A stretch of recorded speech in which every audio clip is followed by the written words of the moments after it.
Hi, I'm Andrei Mincov, the founder of Trademark Factory, and in this video I'm going to share my thoughts about yet another trademarking screw-up. This time around, it's Procter & Gamble's Olay losing trademark opposition to Solav. No!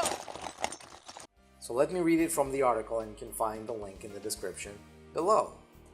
So Procter & Gamble's Olay loses out in trademark fight with Olay Pharma. I'm going to go back to this picture in a second. Procter & Gamble-owned Olay has failed in its mission to oppose a trademark application for acne cream by Olay Pharma in the UK, according to a report published by the World Intellectual Property Review. The UK Intellectual Property Office has allowed Olay Pharma to register a figurative trademark for the term Solav in Class 3 for moisturizers. The mark comprises the word with a female face occupying the upper half of the S. Procter & Gamble opposed the application based on the 3 earlier marks, 2 EU and 1 UK, for its Olay label, claiming that the appearance of the S in the Solav signage was so stylized that the name appeared to be Olav, which was overly similar to the brand name. Okay, so what Procter & Gamble said, that this letter S was so stylized that people didn't see it, and without it, all there was just Olav, and Olav was too close to Olay, which Procter & Gamble owns. So I get that argument. And so apparently UK Intellectual Property Office didn't buy that. It's interesting that it also mentions European Union trademarks, because in most countries, and the EU is part of them, the job of the Trademarks Office is to check whether your newly filed trademark application is confusingly similar with pre-existing, pre-filed, pre-registered trademarks of others. And that's not the case with European Union, where the Trademarks Office doesn't really care about what had been registered or what had been filed for with their own office before. It's the job of the brand owners to monitor all those filings and oppose, which is probably how Procter & Gamble spotted this filing by for the Solav brand.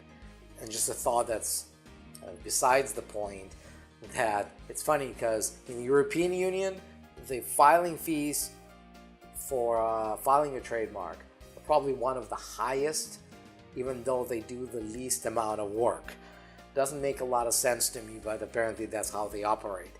Now, going back to this dispute, apparently the UK Intellectual Property Office saw that most people would actually see the letter S, and that in totality of the circumstances, even though the S is designed to show a face in it, most people would not be confused into thinking that Solav comes from the same source as Olay. That basically they wouldn't think that they're buying a Procter & Gamble product.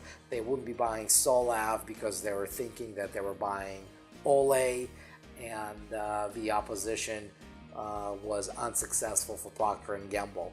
But again, let me take you back to the European oppositions. The only way for you to stop a new trademark application in the European Union, if you think that application is too close to yours, even if it's identical, is to start the opposition. That's why the percentage of marks opposed in the EU is a lot higher than in most other countries. In North America, for example, it's less than 1%.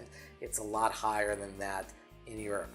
So if you found this video useful, if you found it interesting, make sure you subscribe right now. Get notified whenever the next video goes live.